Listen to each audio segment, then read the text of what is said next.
All right. We have a behind the scenes property tax calculation exercise.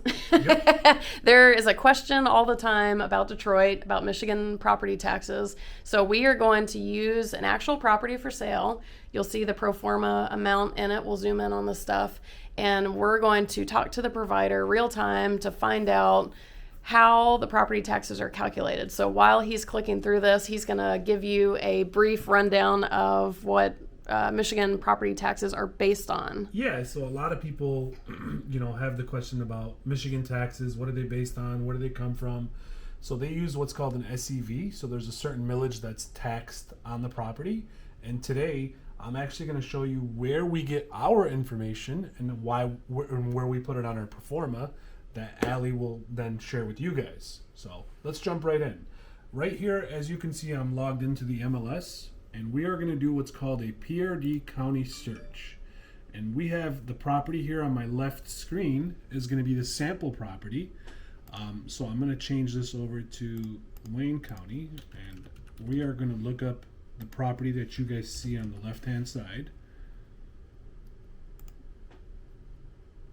So this here is all of the property data that's pulled from the city currently. And you're on the MLS, just This to is the confirm. MLS right Okay. here, yeah. So this is a PRD county search. This is located in Wayne County, so this is all public records, nothing that you guys can't pull up either. If you scroll down here, you'll see taxes. I'll highlight it there. And it gives you a breakdown.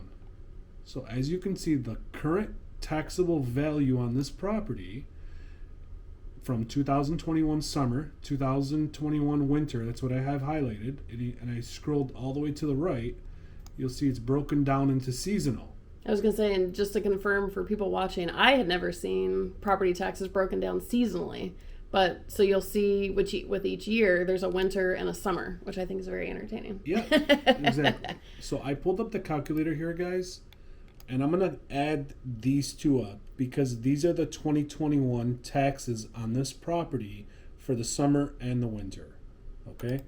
So I'm just going to put 1284 plus 1172. That gives us $2,456. If I scroll down here to the left, you'll see there's an assessment that was assessed for this property. This is something that I usually sometimes take out of the property depending on to see the consistency of it or not. You don't always get charged this $210. So in this instance, I'm going to take it out for this exercise. That gives us $2,246. Now, Allie, if you can go to my left-hand screen, you'll see we plugged in that $2,246 into the pro forma, and this is how we generated our calculations based off of the taxes directly off of the public records Wayne County search. So people are going to ask, okay, so I buy this property. Was it assessed on the market value on the distressed property? What happens when I buy it? It's freshly rehabbed. It's way nicer. Yeah. How much can I expect taxes to jump? Sure. And this also, we have a breakdown of that Allie has, and she will share that with you guys. But taxes are, I'm going directly off of what I was hit with.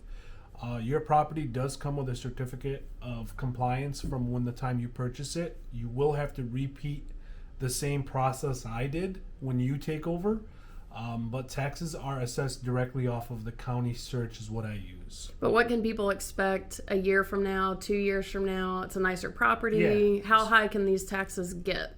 Taxes usually go by the value of the property. So as you see your value increasing, you will see the value of your property increases, you will see your taxes go up. Now, the cool thing about Michigan, there is a cap on it. So they do have what's called a 5-year cap on these.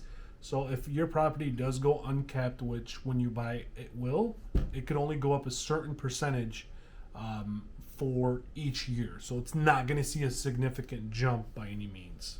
Do you know what the percentage cap is? Yeah, I'll look it up. I want to be accurate for this video, Okay. so I will share that with you, Cool. Allie, and then you can kind of post I'll that. put it in. Yeah. Sweet.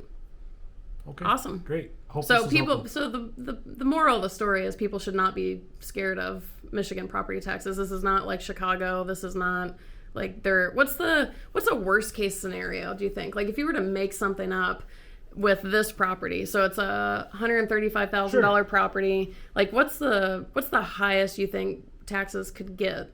I don't see these taxes jumping more than, I would say, 10%. Okay, than what they currently are. So that'd only be another. Call it $400, give or take. Okay. I don't see anything crazy outside of that realm. Okay. I don't even see that on a yearly aspect. So you asked me for worst case scenario, and I'm just trying to project for you what I can see these going to. And even if we do a case study of year by year, if you notice here, if we did a year by year from 2018, when you've seen most of the values jump from pre-COVID to post-COVID, you can see they're pretty much still on track of where they are right now.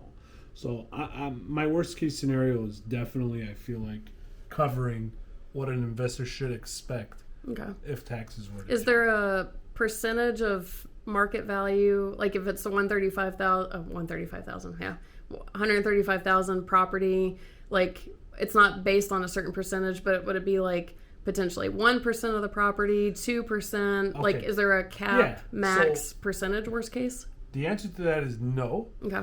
But if you want to use a rule of thumb, this is not something that Michigan uses. I'm just personally providing that. I would say about 2% of the is worst case.